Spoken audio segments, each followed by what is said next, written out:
We have everyone rise for the Pledge of Allegiance, please. I pledge allegiance to the flag of the United States of America and to the republic for which it stands, one nation, under God, indivisible, with liberty and justice for all.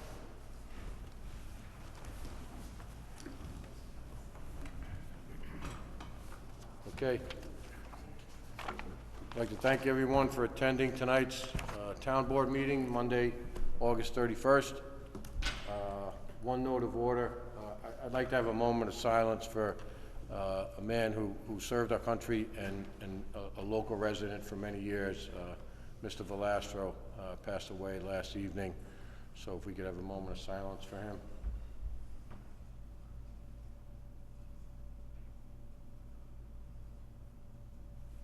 Thank you.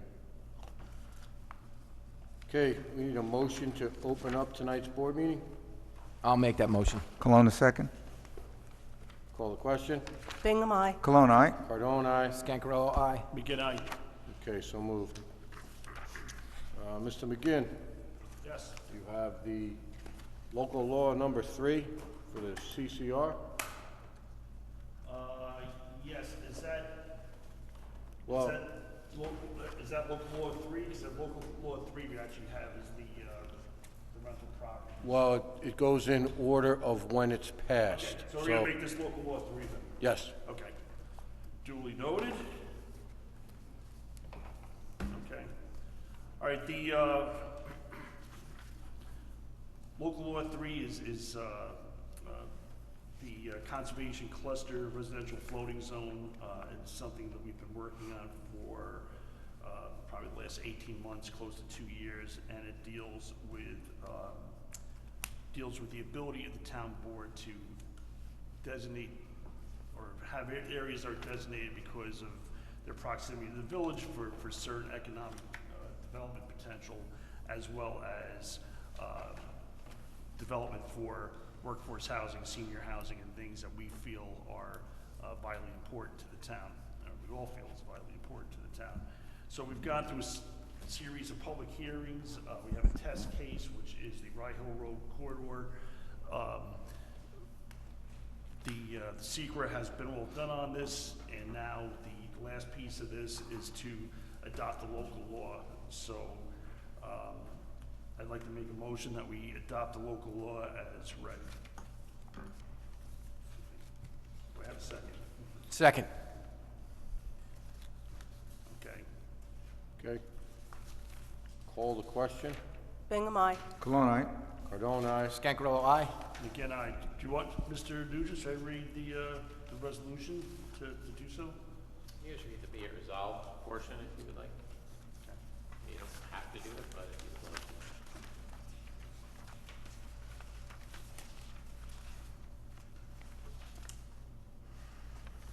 Where is the be it resolved portion? For it myself. I don't see Yeah, it. I don't have that. That's why he said you don't have to do it, maybe. Then you don't have to do it. Is that what you're looking for? No, I mean, the law's been before everybody, so it's basically that is. That was to open it. Properties. So our motion is adopt the, again, the Conservation Cluster Residential Floating Zone. We are designated local law 3 of 2020. So, did you call the question already? Call the question. Yeah. Okay, We're good. okay, So moved. thank you. Okay, we need a motion to open up the continuation of the public hearing for the proposed changes to to Article 14 of the Town of Monroe zoning local law. I'll make that motion. Cologne, second. Call the question. Bingham, aye. Cologne, aye. Cardone, aye. Scancarello, aye. McGinn, aye. So moved. Anyone sign up to speak? Ward Brower. Come on up, board.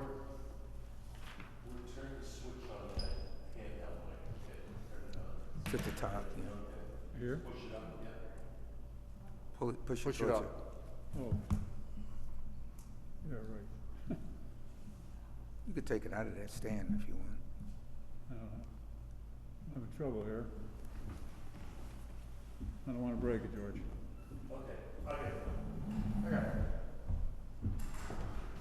I'll be accused of destroying public property. Thank you. Ward Brower, private citizen. Commenting on Article 14 of Chapter 57, and that has to deal with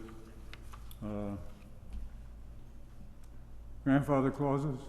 In particular, Chapter 57, Section 58 has to do with the non-compliance, bringing them up to making grandfather. And when you get to subsection F, it says lots 40,000 square feet or less, which were made non-conforming as of November 2017, are now would be considered conforming legal. That's good. The problem is there are a number of lots which, over the course of some 50 years, when the 40,000 square foot builder's lot was adopted, there were a number of lots that were in the zoning, 1 acre zoning, builder's acre zoning, that didn't make it, and they went before the ZBA to be grandfathered, to be allowed to become legal. They're not mentioned here because they'd be 40,000, less than 40,000 square feet. So you get left a group of people out of here. That's my concern. They were legal conforming up until November of 2017. That's a, Okay. if you fill that Duly gap, noted. if you can fill that gap, you're probably pretty good. Thank you. Okay. Thank you, Ward. Thank you, Thank Ward. you. That's all that's signed up. That's all signed up? Okay. Ward, your pen.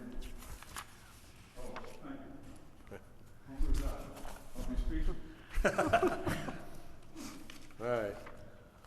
We need a motion to keep open the public hearing for the proposed changes to Article 14 of the Town of Monroe zoning and local law. I'll make that motion. I'll second. Call the question? Bingham, aye. Cologne, aye. Date and the time? Oh, yeah. Oh, September 21st, 7 PM or immediately thereafter. Call the question again? Bingham, aye. Cologne, aye. Cardone, aye. Scancarello, aye. Again, aye. So moved. I'll make a motion to open up the public hearing for the proposed local law, number 4, which is the amendment to Chapter 40 of the Town Code to regulate rental properties and transient housing. I need a second. I'll second. Call the question. Bingham, aye. Cologne, aye. Cardone, aye. Scancarello, aye. Again, aye. Okay, so moved.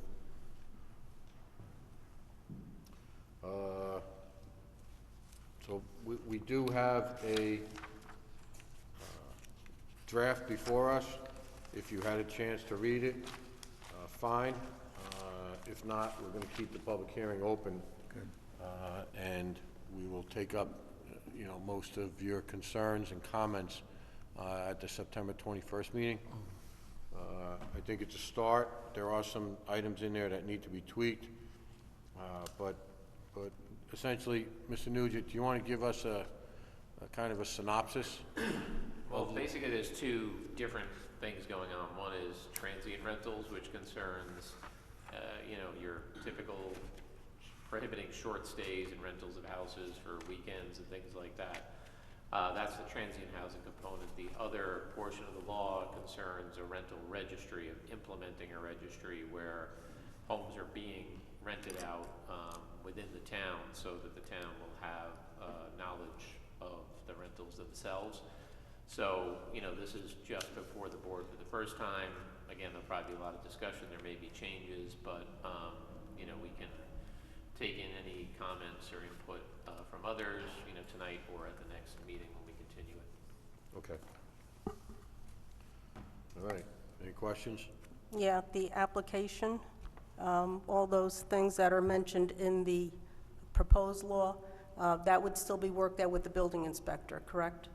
I know there were very specific things, you needed name, address, but the actual form, you would work with the building inspector to finalize a legal acceptable form? Yeah, sure. Okay. We could get input from Ben in the building department as to what they think of this local law? Ben has both copies of everything that's on the agenda tonight concerning his office, so I Okay. told him he's got, at least 2-3 weeks to review it and get back to us. That would be great. Thank you. Did anyone have, did anyone have comment from the audience? No one signed up for public comment for this. No one signed up. Sorry about that, I wasn't sure if you said it Okay. All right. Go ahead. I mean, just, I, you know, have read it and there, it did encompass a lot of what some of our concerns were with some of the rental properties.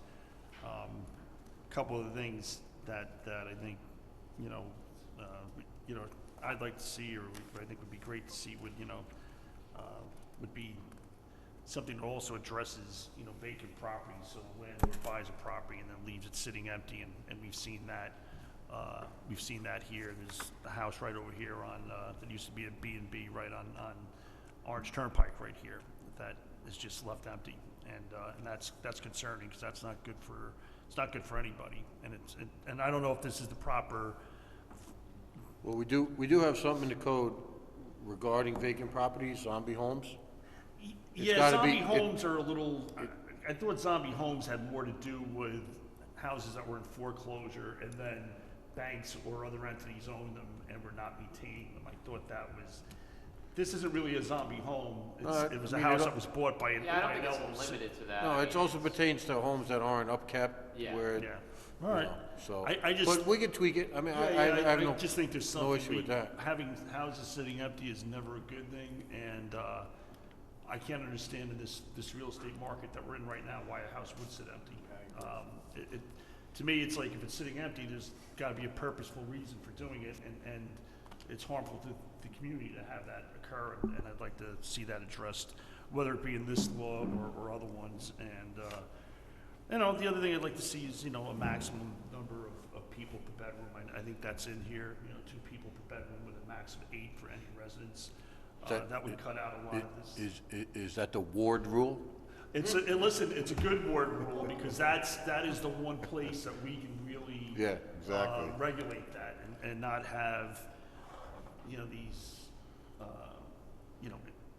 individuals with no familial connection all renting rooms, and that's not good for neighborhoods either. We'd like to, listen, I know we all have concerns with that, so. But anyway, we've got some time to talk about that, and I think, but Mr. Nugent, this is a very good, great first step and a good foundation. I'm sure we can only build on it from here, so thank you, sir. Absolutely, no, thank you. Thank you. Okay.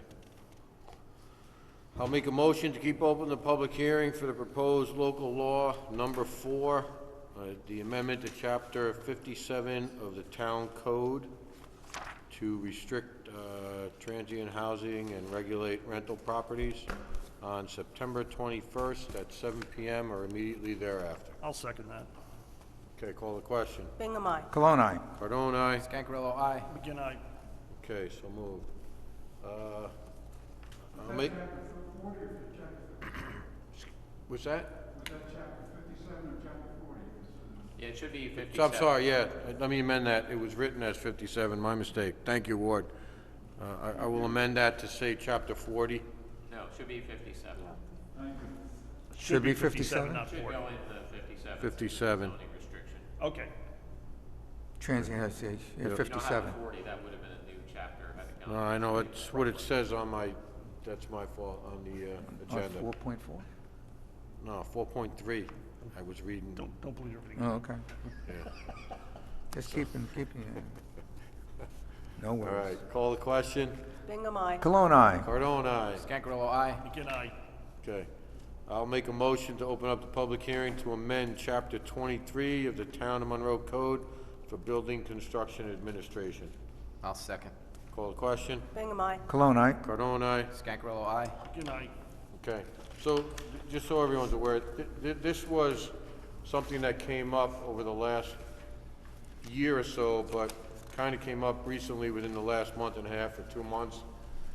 And it kind of helps address some of the aspects of the code so that our building department has more powers in some respects, and it's more definitive. So one of the items on in the code was if the building department had to post a location, whether it's a residence or a home, that was doing something illegally, and they had to shut it down, the code read he would need town board approval in order to do that, which could possibly delay that anywhere from, 2 to 3 weeks, in some cases a month if it's in the summer, because we only have one meeting a month. So that's just an example of some of the changes in there. The changes or additions are redlined. So take a look at it, and we will obviously continue this next meeting on September 21st. Supervisor Cardone, I have one question for Mr. Nugent. I believe in that Chapter 23, Section 23-21 is supposed to be deleted. You don't have the copy in front of you, do you? I do, I can look it up. All right. If it is deleted, I just want to be What's the section? 23-21. The temporary CO? But what's the section number? 23-21. That all the numberings after change by 1. Because I don't think I saw them changed on my version. No, not necessarily, Mary, because 2321 is prior to that. So if you go to the previous page, 2321 is there. Okay?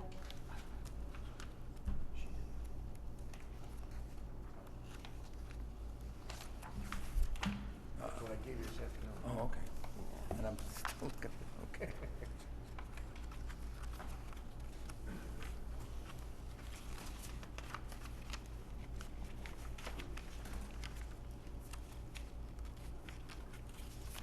I used to be able to wet my fingertips. I can't do that anymore.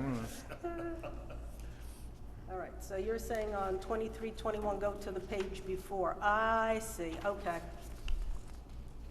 All right, that answers my question. Always got your back, Mr. Nugent, remember that. Thank you, sir. All right. I would not have slept tonight. Do you have your feetsy pajamas on? I was waiting on Zoom and nobody showed up, so I was like, maybe I should go to town hall. All right. Okay, any other comments? Ward Brower,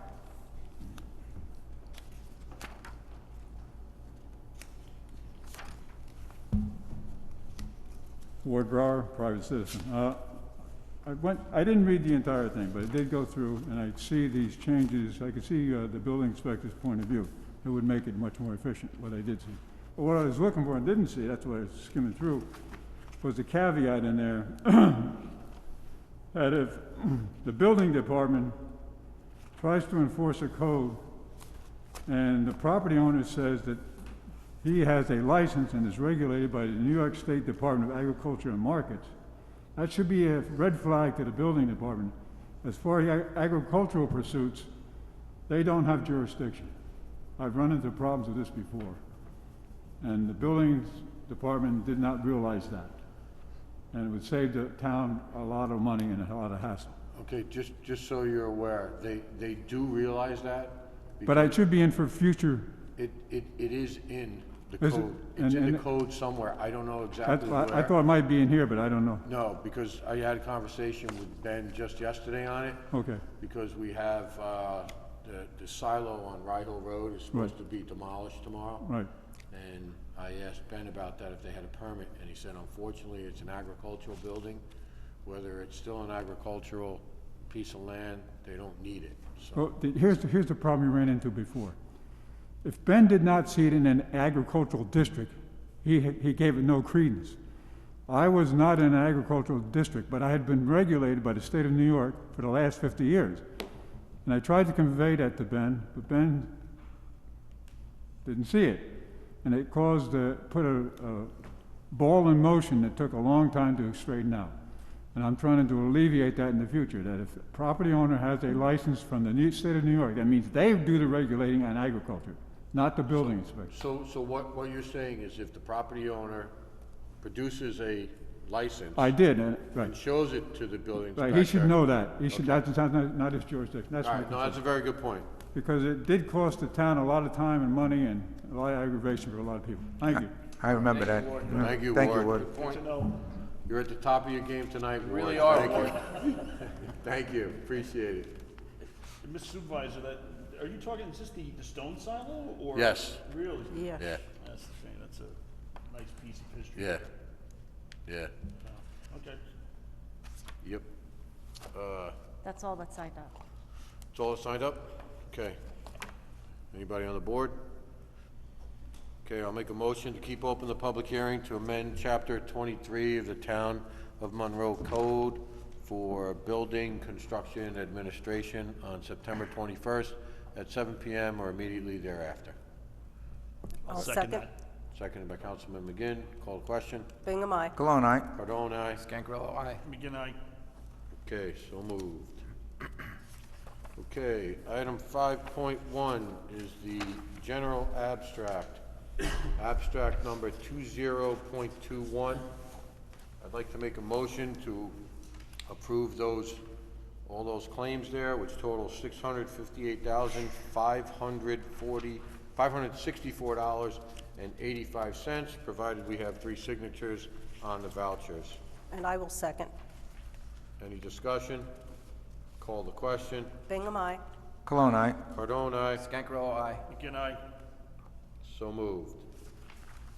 Okay. Next item is the escrow abstract, and that is abstract number 20-11. Total claims, $17,519.32. I'll make a motion to approve that, provided there are 3 signatures on the vouchers. And I will second. Call the question. Bingham, aye. Cologne, aye. Cardone, aye. Scangarello, aye. McGinn, aye. Okay, so moved. Item 6.1, Highway Department budgetary transfer. So the Highway Department is requesting to transfer $1,000 from account SW 10-8340-2000 to account SW 10-8340-4109, and that's to eliminate an account deficit in the first account that was read. Cologne, second. Call the question. Bingham, aye. Cologne, aye. Cardone, aye. Scangarello, aye. McGinn, aye. Okay. Next up is the Town Clerk's Office budgetary transfer request. That request is to transfer $100 from account A 000-1410-2000-00, which is Town Clerk Equipment, to A 000-1410-4891-00, which is the Town Clerk Tara Spay and Neuter. We unfortunately went over the Tara budgeting, so we're trying to smooth over that line. So I'll make a motion to approve that. Cologne, second. Call the question. Bingham, aye. Cologne, aye. Cardone, aye. Scangarello, aye. McGinn, aye. So moved. And the final budgetary transfer tonight is to transfer from Cash Savings Special District $11,543.62, and that's SD 15-0201, which was an account, a district that was dissolved in 2019. And that's gonna go to A 000-0201, which is the Consolidated Cash Savings.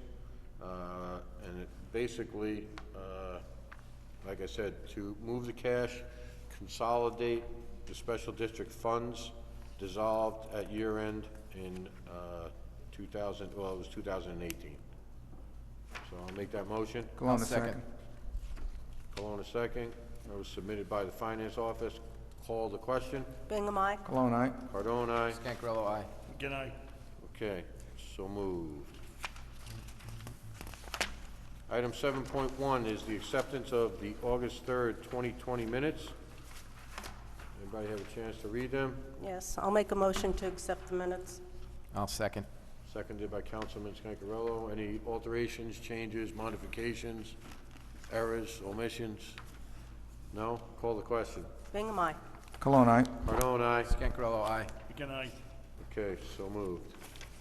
Item 8.1, I'd like to make a motion to open up the public hearing for the 2021 town budget on October 5th, 2020.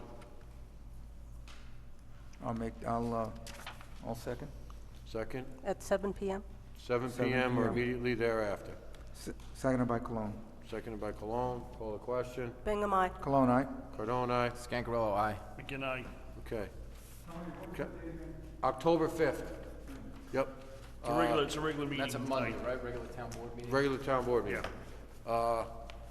Mr. Nugent, did, you wanna, you're gonna prepare the local law for the possibility of going over the cap? Yeah, we usually recommend having that law in Yeah. place. You could always open the public hearing if you don't need to adopt it. You don't have to, but better to have it there just in case. So Okay. we'll provide a draft, and if you want to set the public hearing for the same time, we can draft that and set a public hearing the same night. Okay, Then you can open it and then just leave it open to see how the Yeah. budget process goes. okay. All right, thank you. Okay. Next item on the agenda is the Arrow Park Water District. If you want to have one or two of you come on up. Yeah, you might have to bring another chair. So just for everybody's edification here, I've been in touch with Nadia Perry for the last 2+ years. Yep. She had reached out to me about 2 years ago about the possibility of the town of Monroe taking over the Arrow Park Water District. We had enough issues in our own water districts at the present time, and I felt it best that we hold off. I explained that to Nadia and said, please do not think I'm pushing you away. It's just I have to delay this a little bit. So we seem to get those water districts in order. Nadia coincidentally called me probably a day or two after I was actually thinking of getting back in touch with her. They had a meeting set up. It was after the storm where they ran into some major problems there. I went to their board meeting where there was a bunch of residents as well as the Arrow Park Association. Told them we would be interested in entertaining it, that they would have to do a study. They actually requested for our engineers to be the ones to do the study. So I put Nadia in touch with Sean Arnott. Did he get in touch with you? Yep. Okay. We're gonna see him tomorrow. Okay. So I explained to them that all these costs would have to be borne by the ratepayers over in Arrow Park. The things that the town can offer, and I view them as residents who have an issue and have a problem, and we're supposed to take care of our residents. That's why I thought this was important to entertain. So there are 3 things that I find important that we can do for the water district. Number 1 is a management and a professionalism associated with any maintenance, upkeep, and changes that is got a lot of experience. Our highway department and water department, water guys are well versed, and I think that's the Very first one. critical, yeah. The second one is our bonding capability. We've just been rated AA, so any improvements can be bonded and spread out over 20 or 30-year term, whatever the residents, I think, feel that they would, be more happier with. And then the third, and I think biggest part of what we can offer them is the capability of grants, which would essentially save them quite a bit of money. I did explain to them that, Mary's Water District, Water District 12, received a WIA grant for $897,500 to help with the improvements and new pump station that's going to be put in, and that bid actually is almost Tuesday. Tuesday, The 2nd. Yeah. Wednesday. Wednesday, yeah. September 2nd, Wednesday. So hopefully we'll get some results from that. So I'll turn it over to you. I just wanted to give everyone on the board a little, Okay, well, I could cross off about 3/4 of my speech. But I appreciate it because you really, did lay the groundwork. And just, I wanted you to know that I'm the treasurer of Arrow Park in the water company, and with me is Julia Cole, the president, and Rosemary Millette, who's on our water committee. And I also am with our 2 customers as well. So that's Henry Adams, right, and Kevin McDonald. So we are feel very strongly that we would love to have this happen. And just a little bit about us, the system was built in the 50s. I don't know if you're familiar with that. We currently have 28 I was born in customers. '62, I can't remember. Right, I know. 18 or 19? Oh, I'm sorry. So, and you know, so it's 65 years old and it really needs rehab. We did have this issue that occurred with the Hurricane Isaias. We got hit badly, but luckily we had gone to the Public Service Commission in 2017, and in 2018 they granted us a rate increase, which included allowed us to collect money for an escrow fund so that we would have funds available to handle some, you know, emergencies.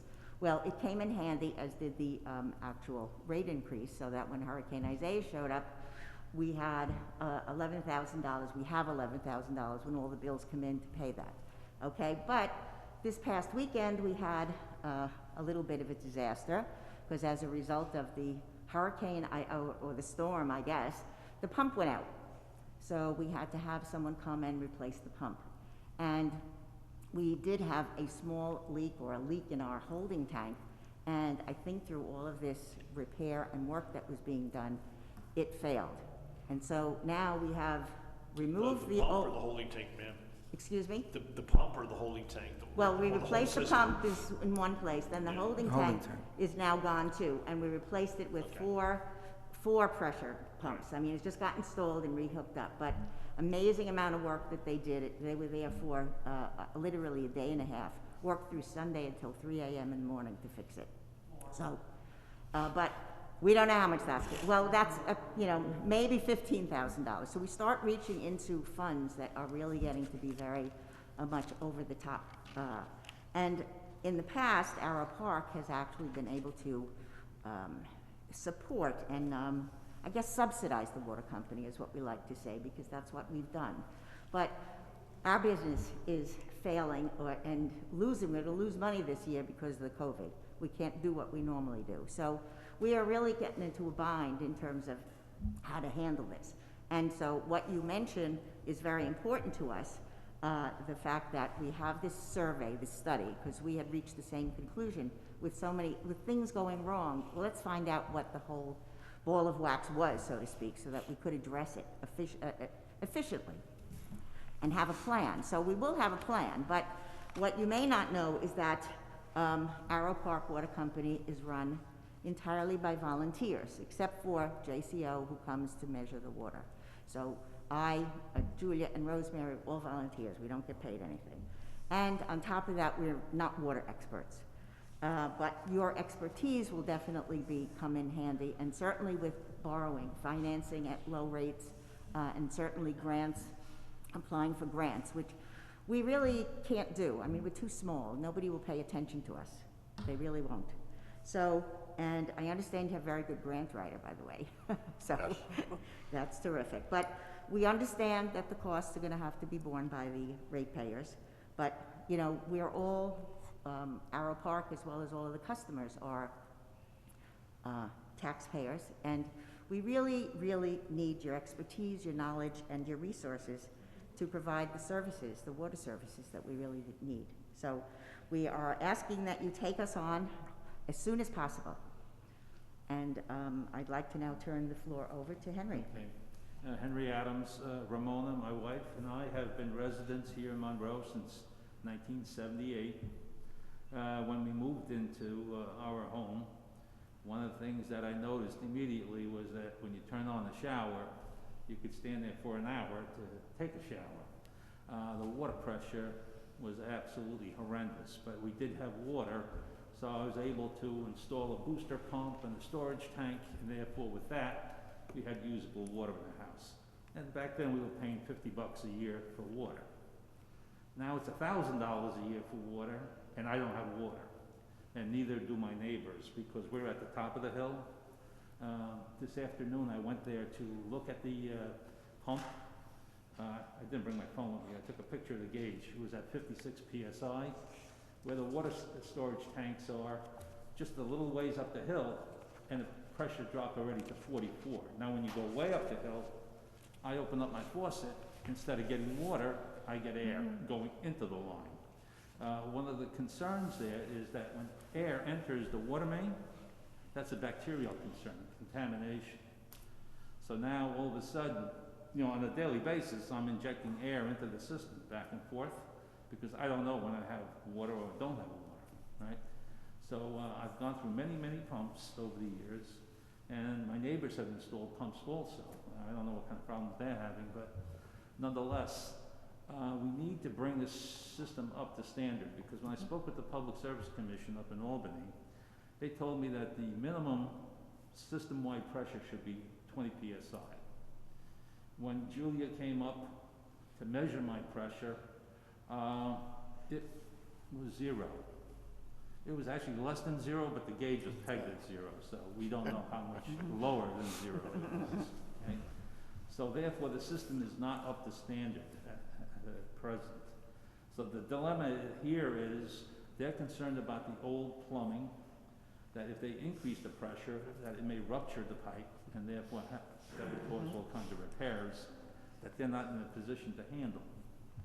So as a result, what we're looking for is the engineer to make an assessment as to what the maximum pressure could be, so that we can have water at all times. Because now with this COVID-19 crisis, you gotta wash your hands. Unfortunately, you can't wash your hands when you open up the thing and nothing comes out. So as a result, what we'd like to do is, another thing, is to have somebody who's an emergency contact.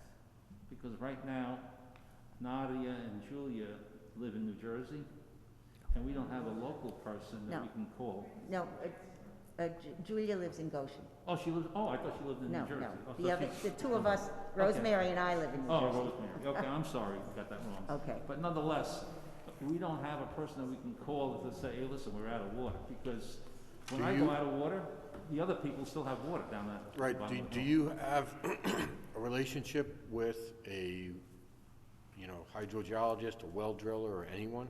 No. With a well, Well, who does your repairs? well, All right, yes, go ahead, just, if you wanna come up, come here. Yeah, I mean, I know everybody. just state, state your name and where you're from. Julia Cole, Speak to the mic, please. Julia Cole, President, Arrow Park, Inc. Is this the right microphone or the wrong That's the microphone? one. You're good. Hello. Hello, gentlemen. Hello. And ladies. How are you? Yes, we've been, let's see, I'm not looking for any history here, I just wanna know, do you have someone? yes, and who- right now we're working with Hudson Valley Water and Sewer. Okay. Who did the newest repair of the pump. Chuck Rourke, unfortunately, normally does our repairs, and Michael Decker, but they were both not available, so I've been working with these guys. They seem great. Okay, all right, so as long as you have somebody, okay. Yeah, we're good. So, do you have their number? So, No, that's just it, we don't have any contact information for these people, so, when, you see, I'm the first one to lose water, because I'm at the highest point. so if normally in a case where you don't have any water, who do you call now, or you don't? I usually call Nadia. He calls me or sends me an email, and then I reach out to Julia. And I he call contacts. the operator and at JCO, who's our operator, and they go over and they look and they say, oh, the PSI is at 60. Okay, so Does why- does your operator, do they submit like, you know, water test samples to the county? Yeah. They do? We're Okay. totally, every day. We're totally, every day, we're totally Yes. regulated by the Department of Health. I mean, we Yes. have to, Yes. yeah.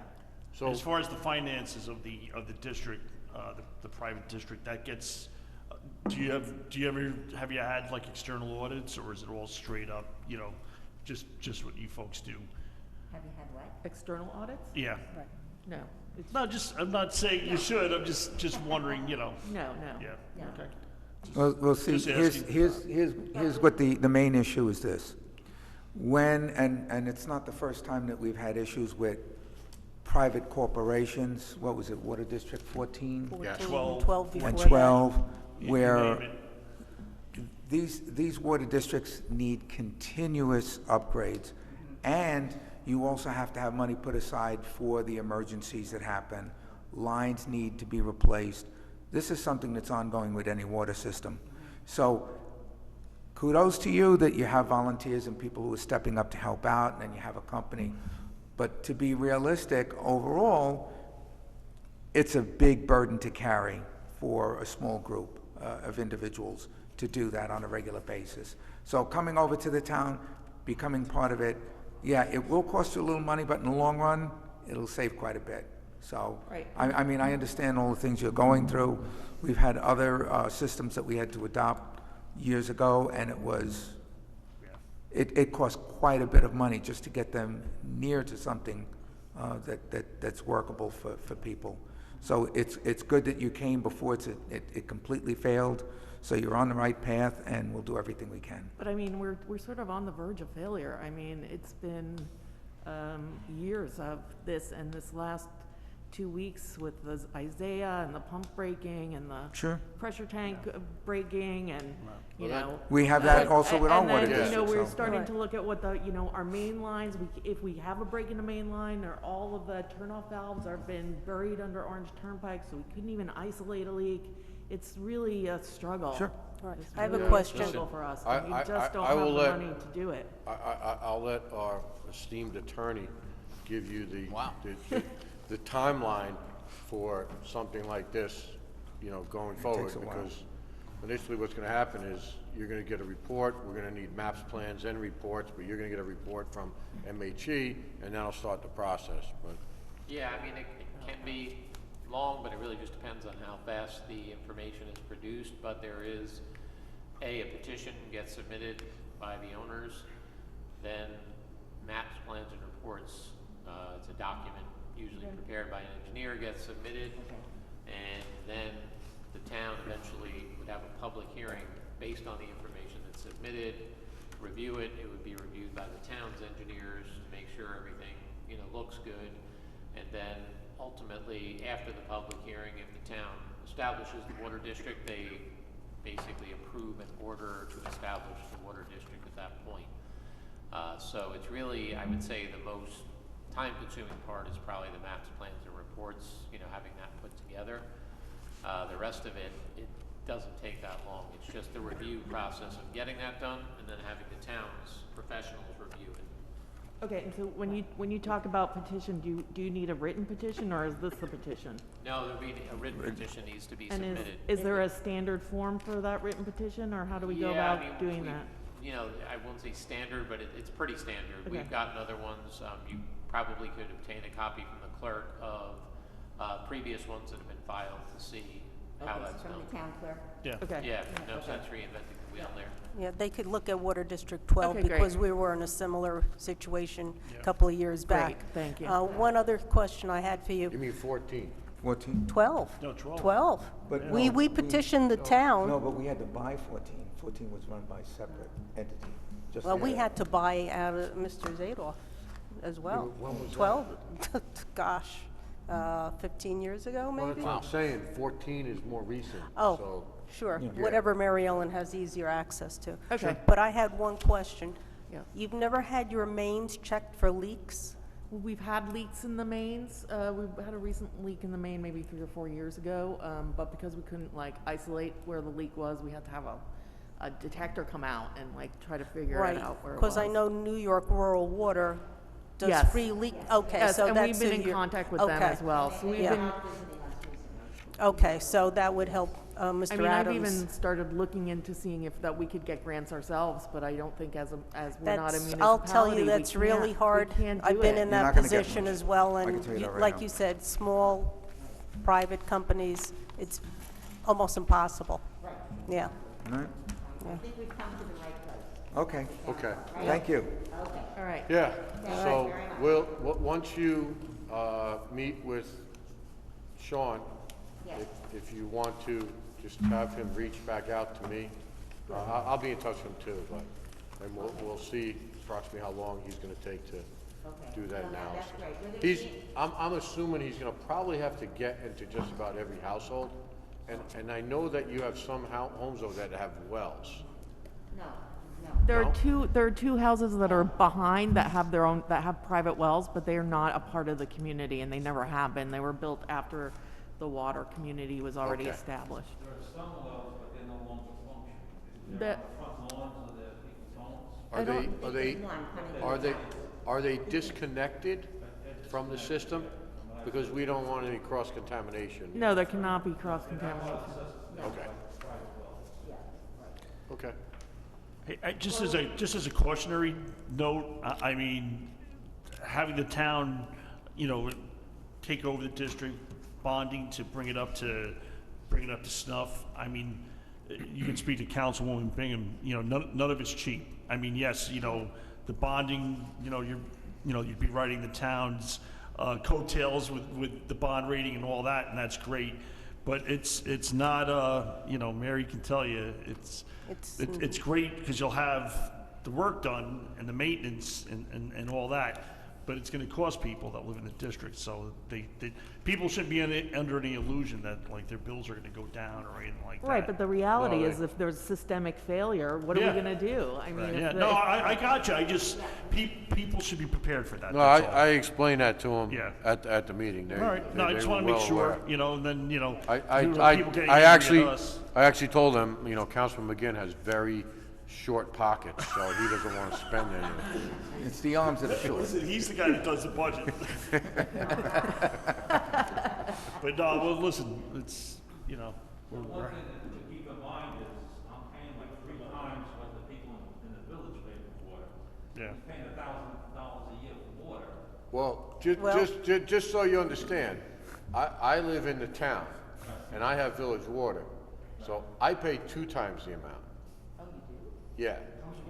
Me too. So, no, No, it's that's their expensive. rate. That's their rate. The rate. Our rate is like 1088 per thousand. Yeah, same thing, I same thing in think, Harriman. I think in the village, it's like 6 and change. Right. Sure. If something happens, Sure. yes. Yeah, Yeah. Well, when you say a service charge, you're talking about monthly billing? Well, no, it's a service charge, was the use of the system. No, It's what'll, about $200. no, so what'll happen is, Well- and it's on our agenda tonight, there's a administration fee per quarter for each resident, but it's no more than $35. Because I compared my water bill with somebody that lives in the village, and he uses the same amount of water practically as we do. Well, His was like $350. The village is always much lower because they provide the water, so. give him the microphone, please. oh, sorry. Sorry. It's, you're comparing it to the wrong spot. You have to compare it to Okay. basically the town. Because town pays more than the village, we get the water from the village. Well, But either way, it's still my gonna be a thing lot here is, cheaper. the people on top of the hill that live next to me, we turn on the faucets despite the fact that we're paying all this money and nothing comes out. Yeah, Well, now no, something will it's- come up. That's, I mean- that's an issue. Okay. All right. Thank you. We'll address it. Thank you very much for Thank you, coming guys. tonight. Nice Thank you. seeing you. Okay, we're going to jump down to the amendment for Chapter 33A of the Town Code, which is the noise and ordinance. We need to set a public hearing for that. So I'd like to make a motion to, thank you again, have a nice evening. Good night, folks. Bye-bye now. I'd like to set that public hearing for September 21st at 7 PM or immediately thereafter. Really And- loading up the public hearings. Right? And that, yeah, I know. And that, that'll be the only items on the agenda. Say, public hearing meeting. Yeah, and that will be to authorize the town code enforcement officer and any police officer with jurisdiction in the town of Monroe to enforce the noise ordinance. Cologne, second. Call in a second. Call the question. Bingham, aye. Cologne, aye. Cardone, aye. Cancarello, aye. Big and I. Okay. So moved. Item 8.6 is the agreement with the county, the IMA, for the control of snow and ice on certain county roads for the 2021 season. We have 5.77 miles of county roads that we ride over. The amount that they will be paying is $4,900 per mile, whether it snows 2 inches or whether it snows 200 inches. And that nets the town $28,273, which has essentially been the same for the last 3 years. So I'll make a motion to approve that. Colonna, second. Just one other point of discussion on that. That was not an issue with our highway superintendent. John and I have spoken about it, so. Okay, that's good. Yep. So, call the question? Bingham, aye. Cologne, aye. Cardone, aye? Scancarello, aye. Big and I. Okay. Item 8.7, RFP for solid waste management study. Councilman Cologne. Okay, this is a, this is going to be a grant to study the, to conduct a study for the solid waste management and recycling for the town and the villages of Monroe. It'll help identify functional deficiencies that can be improved through shared services and consolidation. The study will review a full refuse and recycling operations locally, identifying existing issues, review cost recommendations, regional solutions. The report will recommend specific actions to provide cost savings and increase the collection of recyclable materials. The projected partners are the town of Monroe and the village of Monroe, and probably Harriman as well, is what I would think later on, but we have to get ahead of the municipal waste and recycling before it's just getting out of control as our populations increase. I think this would be a good study to have. And this study is being Paid for by a grant. That's correct. Okay. Okay. So, Do we know when this is going to be sent out and when it's going to come back? Well, the RFP will go out right away, and then, what is it? We have to What's the give it- return date? Do we have to give it 30 days, Mr. Attorney? Not a particular minimum, but whatever you think is reasonable for issuance and response. 3 weeks? 21 days? that's fine. Not reasonable. So we can have this done by the next meeting and basically get it moving? Well, I mean, the documents before the board, if there's changes, then we have to Okay, make 3 them. weeks. But otherwise, if it's good, then the document can be issued. Excellent. Okay, so as long as you approve the document, right? I'm sorry. As long as you approve this Well, document. we can approve it as the form, but, you know, Yeah. the substance is within the board's realm, you know, or whoever's reviewing it from a professional standpoint in terms of the requirements, but yeah, we can, and have reviewed it for legal form. Okay. So did you want to make a motion, Councilman Cologne? I'd like to make a motion to put out an RFP so we can get this grant money and get the study done. RFP for solid waste management? Solid waste management and recycling for With the the- town of Monroe and the village of Monroe. And then I would suggest adding for a return date to be set by the town clerk, depending on the issuance date, Okay. but, you know, within 30 days of issuance. Within 30 days of issuance, okay. I will second. Mary, Councilwoman Bingham seconded, because we got a meeting on October 5th too, so, Okay, yeah. so by the All right. 5th, we'll have everything done. All right. Call the question? Bingham, aye. Cologne, aye. Cardone, aye. Scancarello, aye. Good night. Okay, so moved. Thank you, gentlemen, and council people. Okay. Item 8.8, LoSAP. So we just need a motion to confirm that this is going on the ballot for the November. For November elections. Election, November 3rd this year. Can I make that motion Sure. for the upcoming election on the first Tuesday Yeah, of November? And that motion will be to disband the LoSAP program currently in place at Lakeside Fire Company. I'll second it. And just for discussion, this is not to disband Lakeside Fire Company. This is just for the LoSAP program. There was a lot of false material that came out last year. This is the only firehouse in our district that currently has that LoSAP program in place. all the members, once it's disbanded, will be getting lump sum checks for what for the amount of service that they have in the system. And those checks will be, distributed to them, I think sometime in January or February of next year, if it is disbanded. Just so everyone understands, if it is not disbanded, it's been costing the town an additional $15,000 to $20,000 a year to manage this program. And I don't think that's fair to the taxpayers. Yeah, just kind of, so people, for the benefit of the people at home, I mean, so this LoSAP program was a precursor to when, before the district was formed, and the fire district came up with its own service awards program or LoSAP type program, which encompassed everyone, but the existing service award program, LoSAP, could not be absorbed into that. Correct. Because of, state and local law and all that.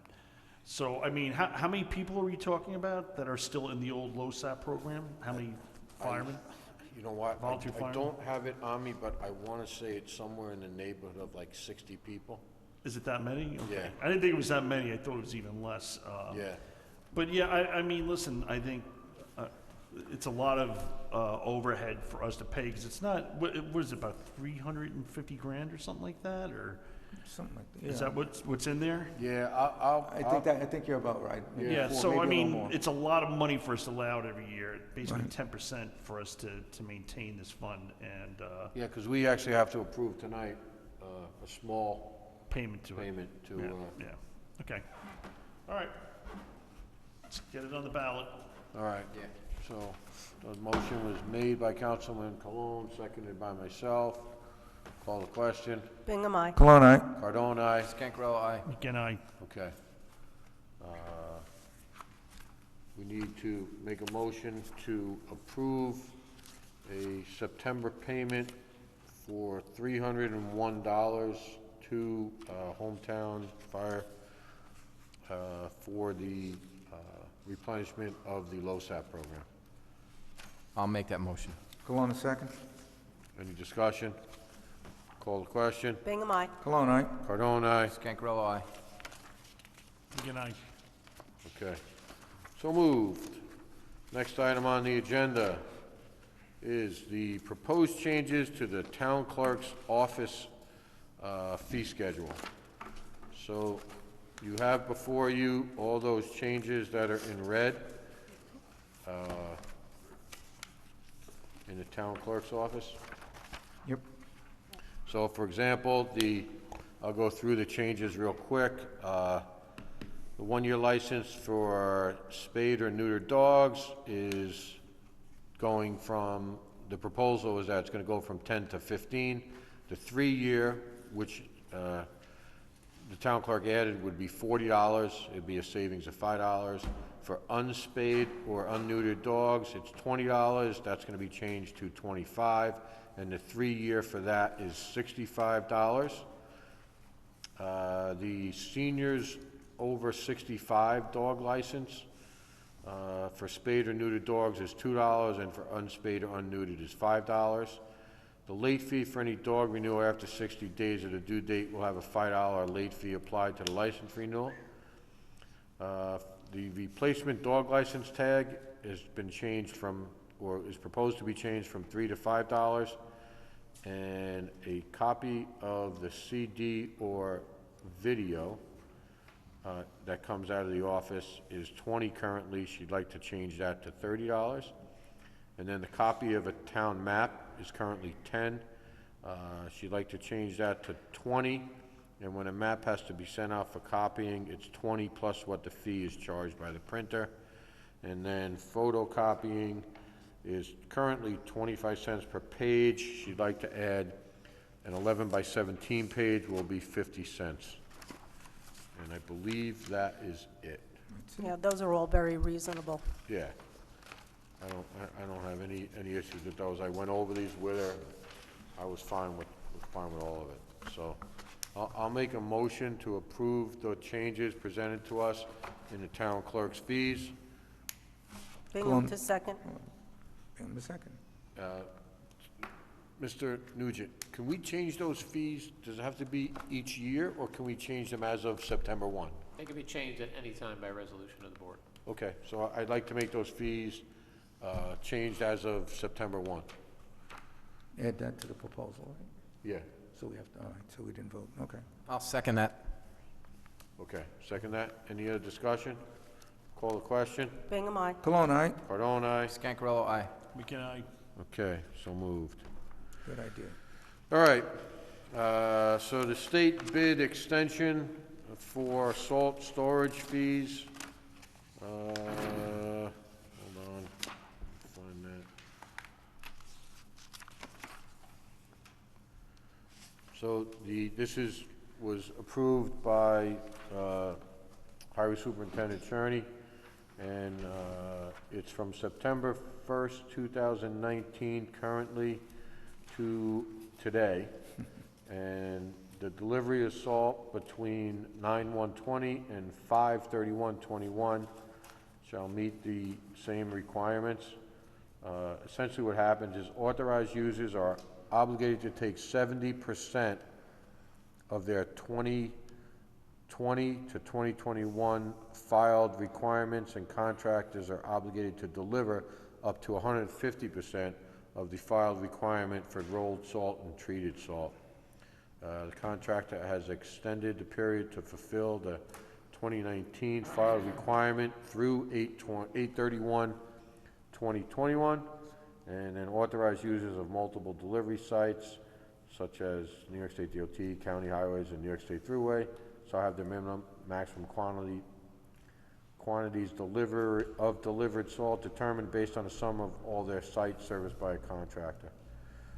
So where the authorized user is not able to take the minimum required, the contractor will store the salt for the authorized user and has agreed to waive all associated storage fees.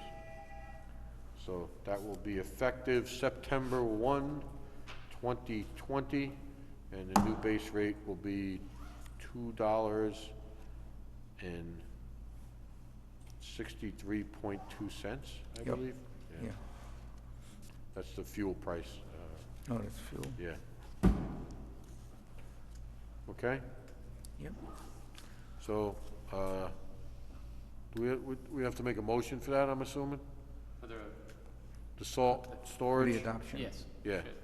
So, based on what I just read, You got want me to- that, Val? You making a motion? Yeah, I'll make the motion. I'll second. Cologne, a second. Any other discussion? I hope we don't need 150% of Yeah. salt, that's all. Call the question. Bingham, aye. Cologne, aye. Cardone, aye. Scancarello, aye. McKenna, Okay, so moved.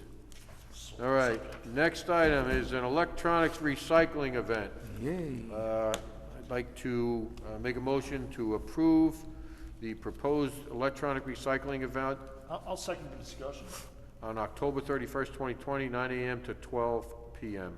at the Town of Monroe Highway Department on Mine Road. You'll second it? Go ahead. Discussion? Yeah. Halloween? No, it's the day after Halloween, isn't it? 31st is Halloween. 31st is Halloween. Oh, it's Halloween. Yeah, it's in the morning. I mean, that's a very scary prospect Oh. to have this type of an event. You know, Well- it's sending chills up my bones having something like that. Listen, Mr. Supervisor, I'm just This kidding. is- You look like a this little is- flabbergasted. No, That's this fine. I is- should be able to get out and trick or treat by the time this is over. Yeah, I'm with you. Yeah, all right. I just didn't want to cut it to be McGinn are trick or going out treating. together. Can't go trick-or-treating anymore. It won't. You know, it won't cut into you. All right. I know, I'm saying 12 o'clock's fine, that Yeah. works. Yep. All right. Because I want to come over to see if you're giving out at the Cardone house. Uh, Maybe cannolis or something. Cannoli. You want to laugh? I'm going to tell you a story now that you brought it up. My father-in-law, may he rest in peace, used to give out cannolis. Really? And we had a group of kids that for 3 years in a row came to us. I got photos of it. I'll show you. Wow. I'll show you. That's They didn't live in the area. One of them lived up the block. The other 3 lived somewhere else. They came for the cannolis. Yeah. So, It was a different world. Good yeah. gift. Exactly. Keep the stickers, take the Yeah. cannoli. All right, call the question. Bingham, aye. Cologne, aye. Cardone, aye. Scancarello, aye. Good night. Okay. Next up is the esteemed water gurus. Okay. Water District fee schedule. Councilwoman Bingham. I'm passing down some. Good news? No, it's just a little easier to read because, again, it's highlighted in red so you could see what the fees were before.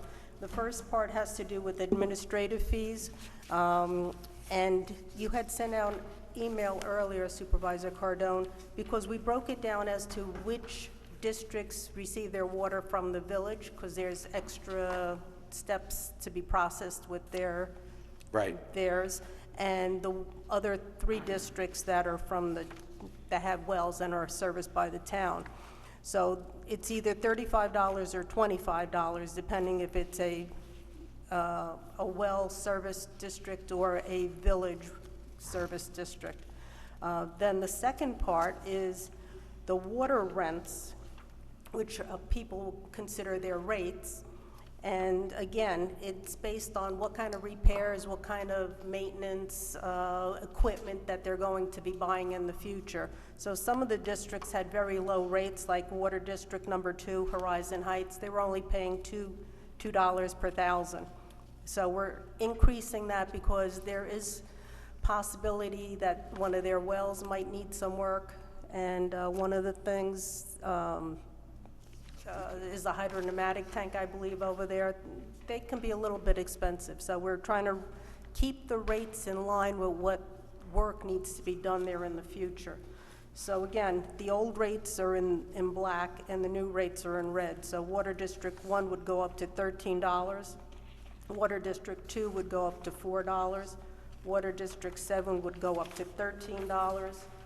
Water District 8 would go up to $13. Water District 10, $13. And the reason the $13 is because, again, they're getting their water from the village. So it just makes it easier to be consistent with all those districts. Water District 12 is $10. Water District 14, they're still on a flat rate because they have no water meters. So they're going to go up to $166 per quarter. They were only paying $151 per quarter. So it's a little bit of an increase just so they could start building a little bit of a reserve for any work that might have to be done in the future. Water District 15 is going to go $13, and we don't have to worry about Water District 17, Old Country Road, because they're getting the Village of Kiristol palm tree water. Okay. Okay. Well done, Councilwoman Bingham. Thank you. Okay. Thank you, Mayor. All right. Now, So does- this is part of the fee schedule, which is what the town clerk's dog license and all those things that you just read earlier. That's also part of the fee schedule. The one thing that's not listed on the agenda was the cross-contamination law. That's under the building inspector, the building department. That was last meeting on August 3rd. The cross-connection control, the initial application fee is going to be $200, and the yearly renewal fee would be $50. So I'd like to make a motion for all the new fees to be adjusted, I guess effective September 1, because that is what we already agreed to on the town clerks. Correct. So you're making So, that, I'm making wait, that so the motion. new fees what? the new fees. The new fee schedule would be consistent with what we just did for the town clerk. Oh, okay. For September 1. Okay. All right, Kelowna second. Second, any discussion? Call the question. Bingham, aye. Kelowna, aye? Cardone, aye? Scancarello, aye. Again, I, Okay, so All moved. right, thank you.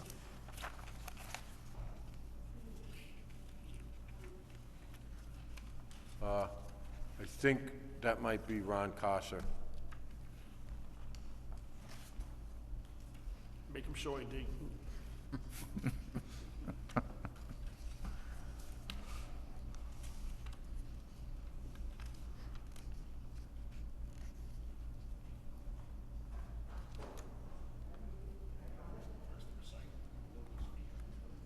Yeah.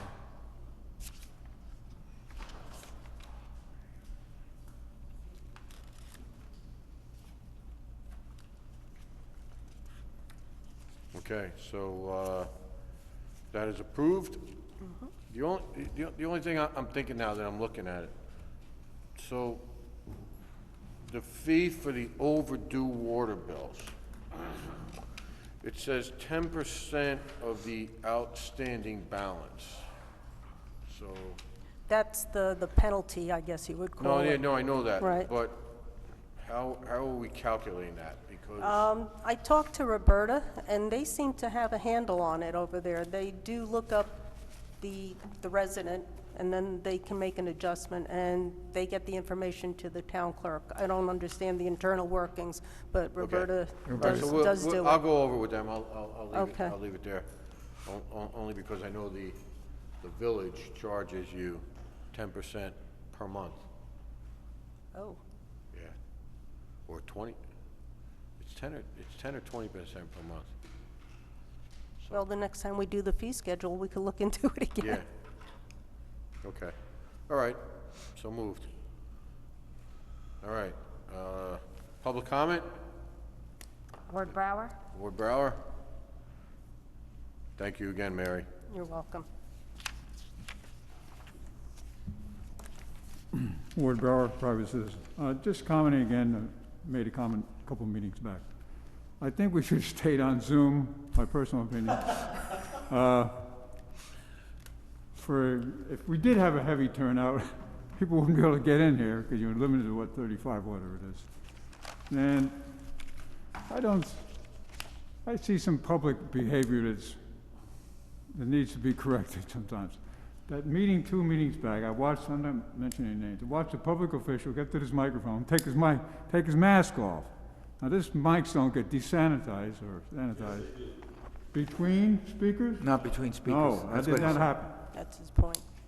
So that I find a problem, and, we adjusted for a couple of months on the Zoom, and I think we probably should be prudent to do that. I don't want to comment on the schools because some of these colleges are running, as one professor said, kids will be kids. They're not going to obey laws. I just think it's prudent to stay isolated as much as possible. And don't risk the potentially hazardous consequences of congregating close together. That's my comment. Thank you. Thank you. Thank you, Ward. Thank you, Ward. Okay. Last item, Mr. Casa, you're up. We'll take the performance bonds first, the first thing on the agenda. Sure. Correct?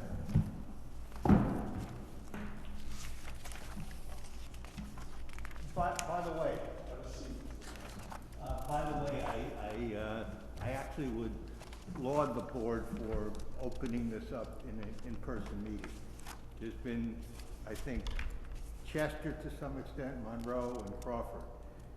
I don't know about the rest of the jurisdictions, but I think to try to establish a sense of normalcy, even on a limited basis, is a worthwhile goal. Yep. I agree. You know, I mean, do you also have Zoom? We had Zoom meetings up until July, I think was the first meeting we had. So we had the best Zoom meetings Oh, until July. we did. Hosted by our wonderful No, town but- attorney, who got rave reviews for the Zoom sessions that he put. Well, they are Remind me, I gotta beneficial, show you that. and they're a good stopgap, but I think this is better, and nobody shows us. Yeah. Well, you missed it. There was about 8 people here before, for one item, so. At any rate, the first matter that relates to my client, BMG Monroe, I believe on your new business agenda is the fixing of the performance bonds for phases 3 and 4. And I believe you've received letters from McGooey Hauser, your town engineer, approving or recommending and approving the amount of bond for each project. I think phase 3 was $2 million plus, and phase 4 was a couple of $100,000. It's a smaller project.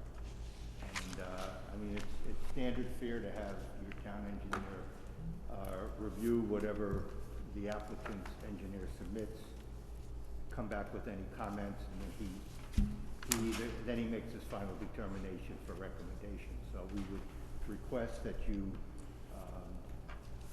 authorize and approve the recommendations from your town engineer. Mr. Nugent, I was informed last week by Mayor Dwyer that they're scheduling a meeting for the water system, and I don't know if you've heard this. They're scheduling a meeting for the water system in Smith Farm because he's been told by either the engineers or the construction management team at Smith Farm that the water loop is not going to work at the higher elevations because of pressure. So I don't want to jump the gun here personally and approve phase 3 and 4 bonding if they don't have a system that is going to be able to, you know. Could I address that? Yeah, sure. We have a water agreement, a water supply agreement with the village. I mean, this is really not directly related to your jurisdiction, and it is ironclad. I would very rarely say that about a contract, but it's ironclad. They have a legal obligation based on, to supply the water for all 4 phases. They know that.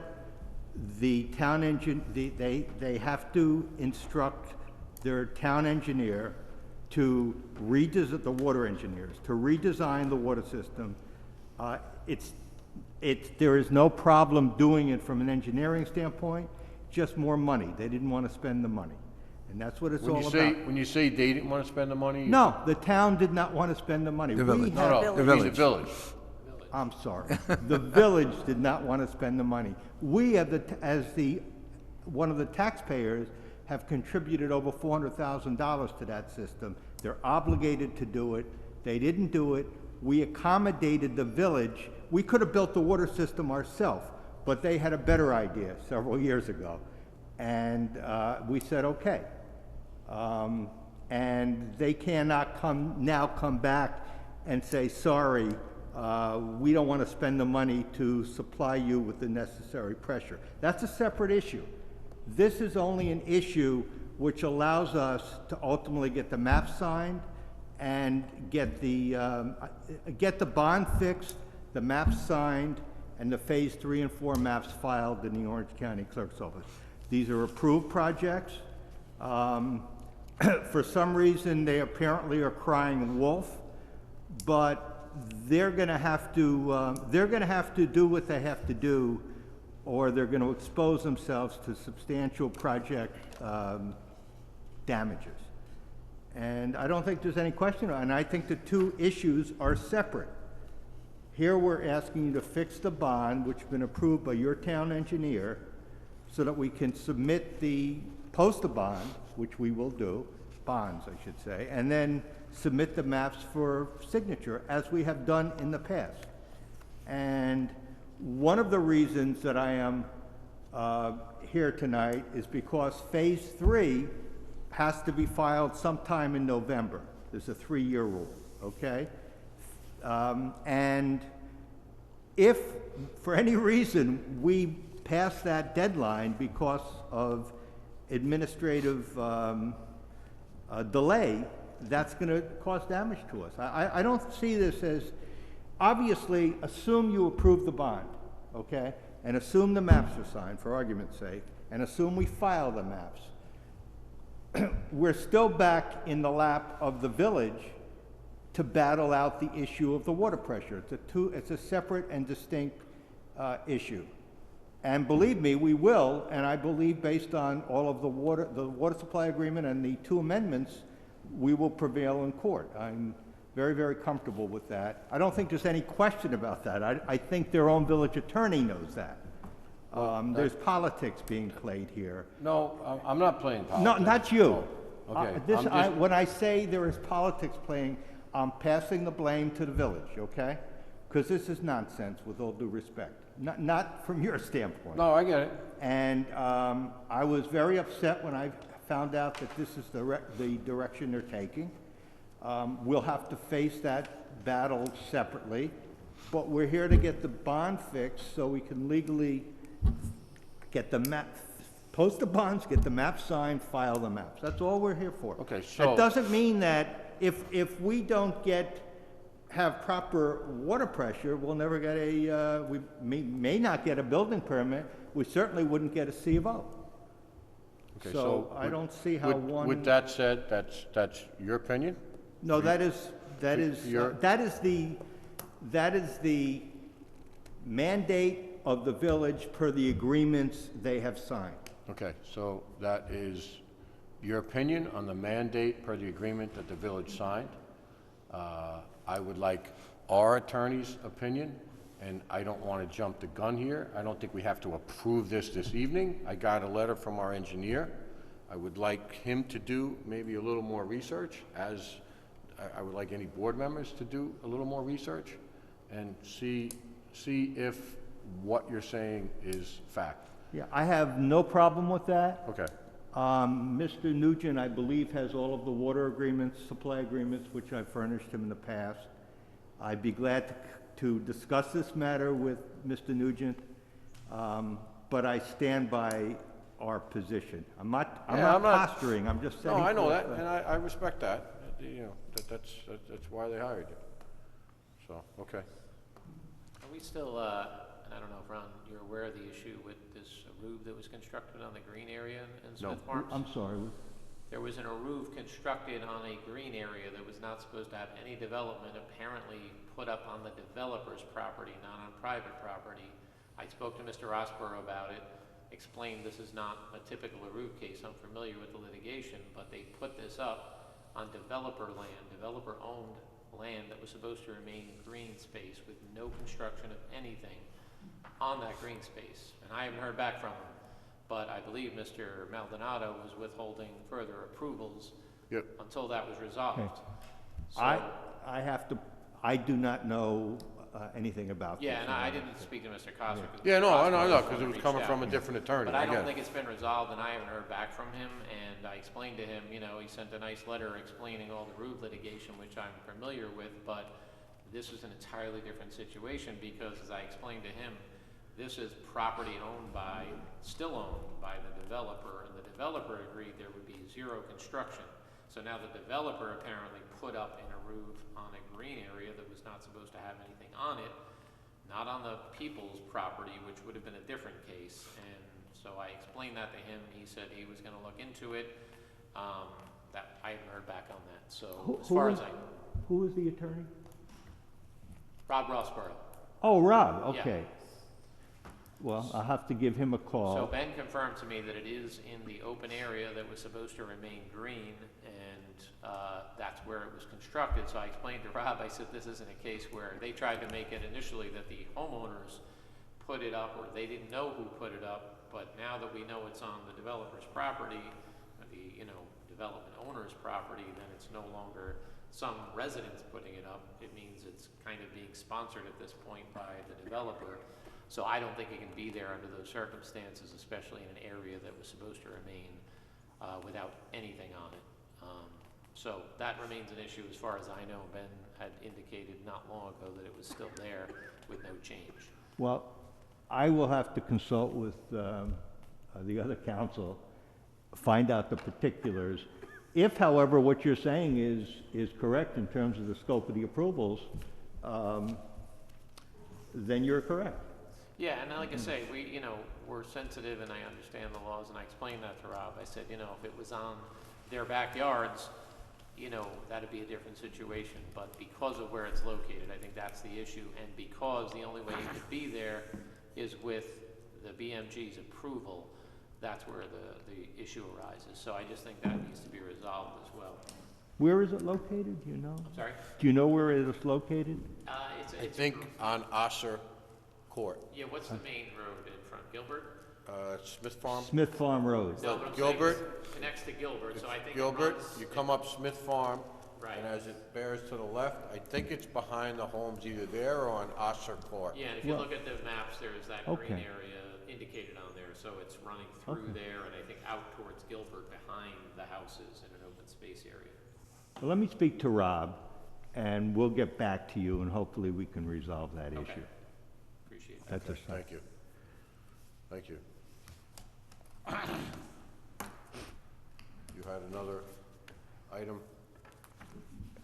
Yeah, the other item really was something that you put on the agenda, per an email I sent to your office. It's a little bit unconventional. There are 9 properties that were sold. I did not know about it, okay?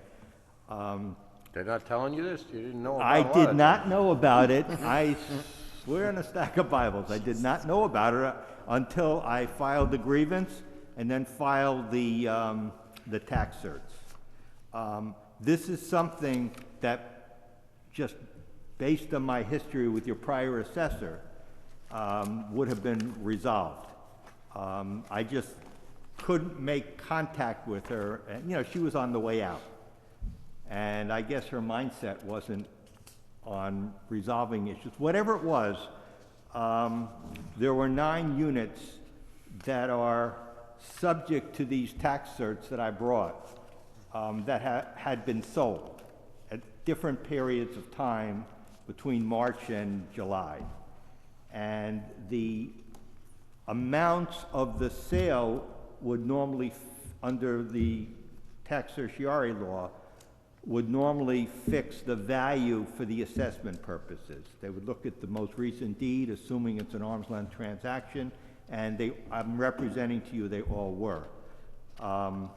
That's what the assessor would have assessed the property, or would have based on the equalization rate to establish the assessed value. So what I'm trying to accomplish, and I probably would have made a lot of headway had you had an assessor appointed. And I would be dealing with the assessor. I mean, it's kind of like out of your jurisdiction. And, but there is no, I've been told there's no assessor appointed to date. To date, no. You're interviewing or whatever and Yes, going through the we're process. going through that process. So I was trying to look for some guidance by the board as to how this particular situation could be remedied without proceeding with the tax certiorari proceedings. I mean, the school tax bills are out or coming out, and there's I think the assessor assessed these properties, like the ones that went for 500, she assessed for 620, and there was another, there's 3 different models. The third model went for, I think, 400,000 or something. I gave you all the information in the attached schedules. So they're selling these homes at about $115 to $135 a square foot? Apparently, I mean, the deeds are recorded, and the transfer taxes reflect the consideration, and that's what the market bears. Now, next, if they sell more homes in the 2021 assessment year, that may fix a higher market for the value of those homes. It's going to be what it's going to be. But these taxpayers should not be penalized for... Well, I mean, you keep kind of... I'm not blaming anybody. No, you keep kind of saying that we're making mistakes. No, I didn't know. But, well, penalize, so... No. Let me finish. So you use the word penalize. Well, that's a bad word. That's a poor choice of words. Okay, so then... I withdraw that word, penalize. What I was trying to say is it was an impossibility based on the circumstances to work out an issue that I normally would have worked out with the prior assessor, April McDonald. Would have been no problem. It's not to be now.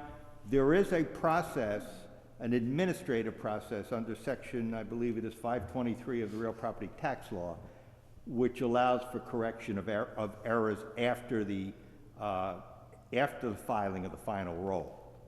And that's one possibility that an assessor could explore. The other possibility would be settling tax certiorari cases. There's two different avenues. Unfortunately, I mean, if you could designate or deputize the deputy clerk to try to resolve this matter with me, that would be very helpful. I know there's no acting assessor. So do you know which 9 properties we're talking about Yeah, here? actually, you have them, I do, and you have them in your, that email. There was a schedule, I can give it to you right now. I'll In give the it to you right email, I had 3 in I the have email. 3. Okay, today I found out there were 9, okay, I swear to God. And these are the properties. This is the latest, if I could approach and, yeah, sure, you can give us copies. yeah, I only have. So all 9 of the properties that I filed tax certs for were sold. Why they wouldn't have told me is beyond me, but, So you filed on behalf of the developer? yes, on behalf of BMG. So these are the only 9 you have as being sold? That's the only 9. And that's every tax cert, that relates to every property that I filed a tax cert for. Okay, can I have this, or do you need? Yeah, this? you can. All right, I'll make copies for the board. Before we leave, I'll get it to you. All right. So I would appreciate whatever relief you could give us or any suggestions you have. Okay. We'll speak with our council and see where this will lead us. So, the question I had though was like, so between $115 and $135 a square foot is what they're selling these homes for, which have marble, 2 kitchens, 3,500 square feet.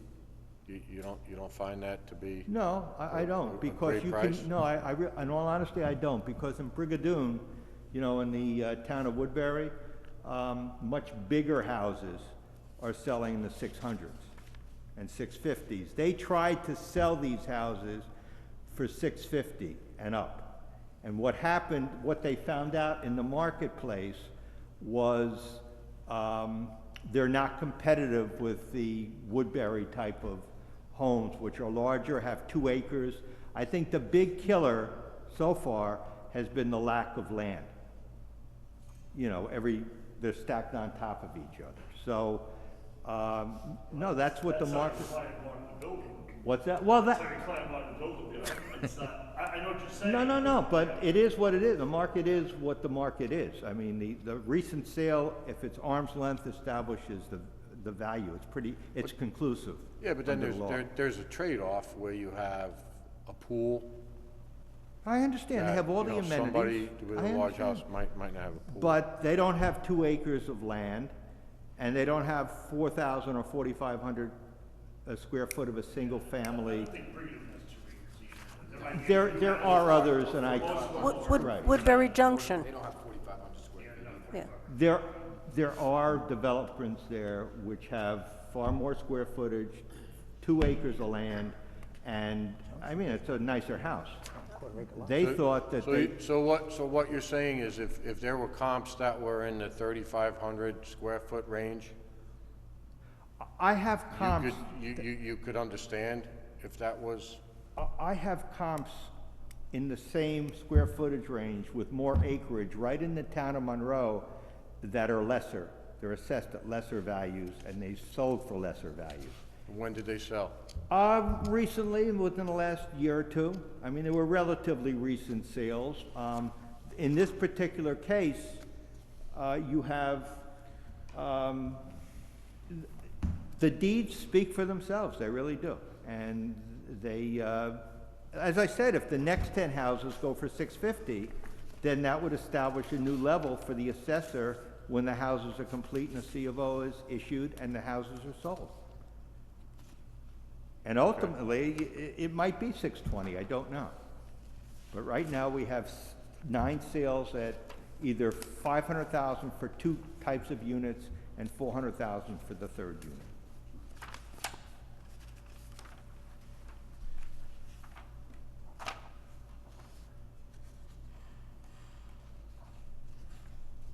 Like, do you know the square footage of the houses that are on this list?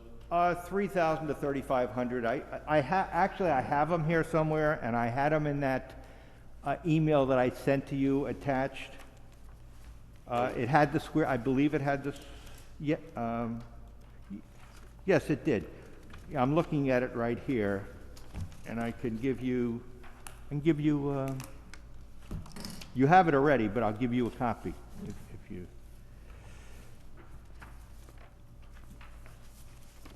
Yeah, this is the email that I sent to you. And it has all the square footage. Thank you. And I think you're about 3,500, you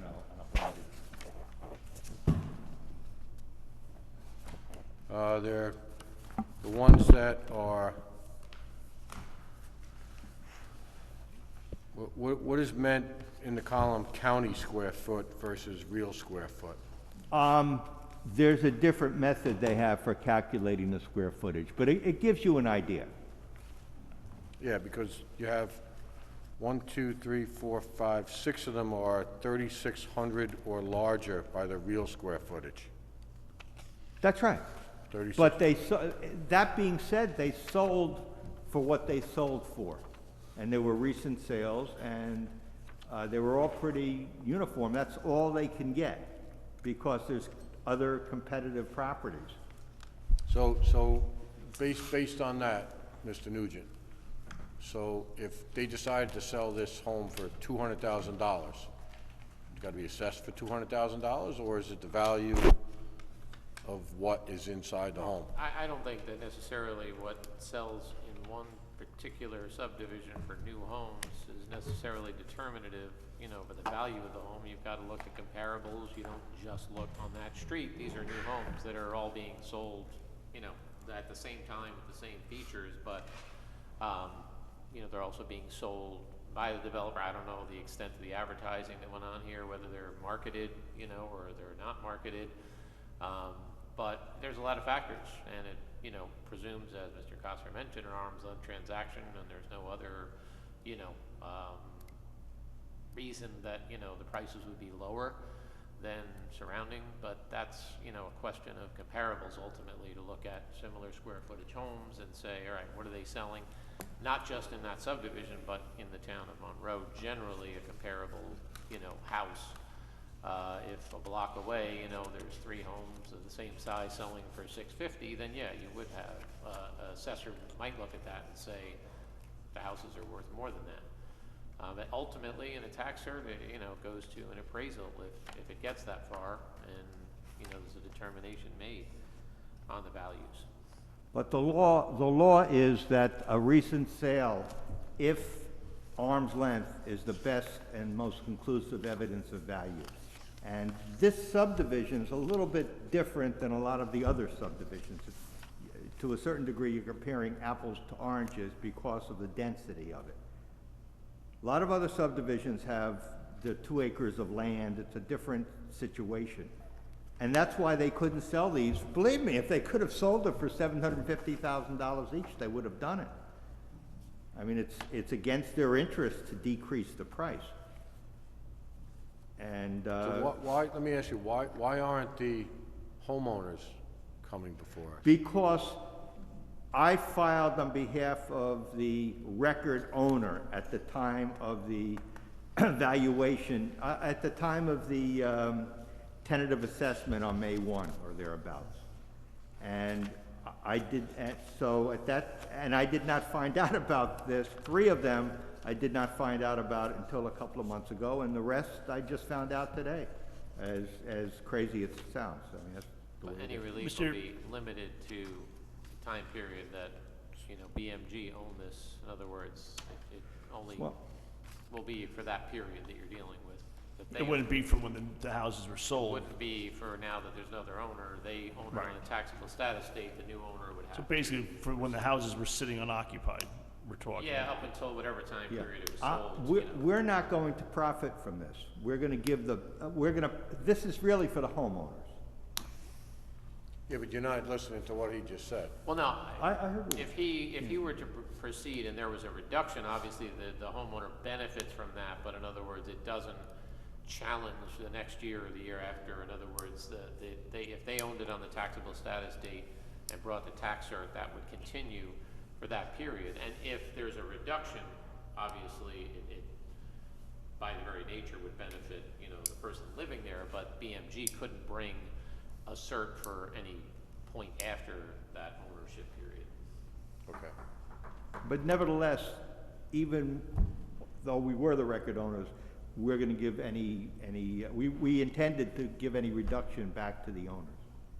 Because you're dealing with the 2020-21 school taxes now. So we're not benefiting from this economically. Okay, all right. Take it under advisement. Yeah, we're gonna have to take it under advisement. Have a conversation about this, I guess, you know? So what you have there, we have the sale prices on each and Yep. the. Yeah, I give you, Yeah, I actually have the school Okay. taxes here too, that I had looked up today. which just came out. Yeah, I got mine.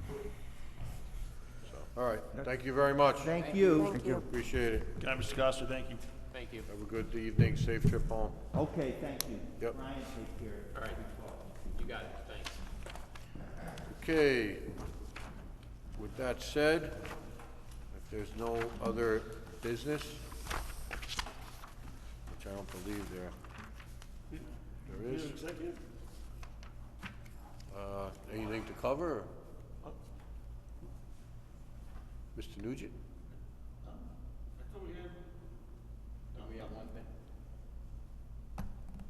Okay, I'll make a motion to go into executive session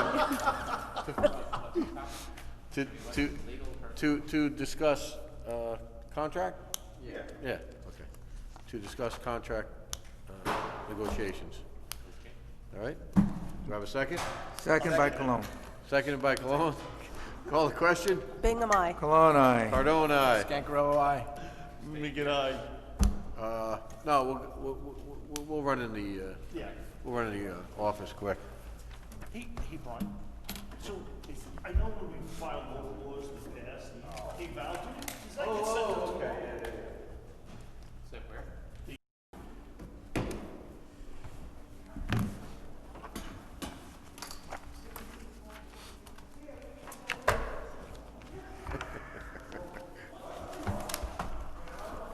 Go out those doors?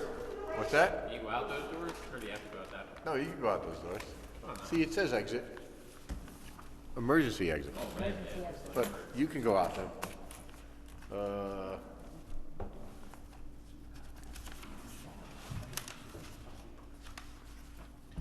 All right, so I'll make you guys copies and email you the tax info stuff.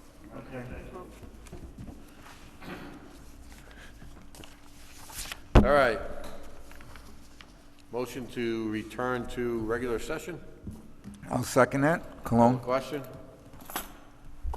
Bingham, aye. Cologne, aye. Cardone, aye? Skankarello, aye. Megan, aye. Okay, so moved. Any other business before the board tonight? Mr. Nugent? No? I have no other business supervisor. Okay. Thank you very much. So I'll make a motion to adjourn. I will second the motion.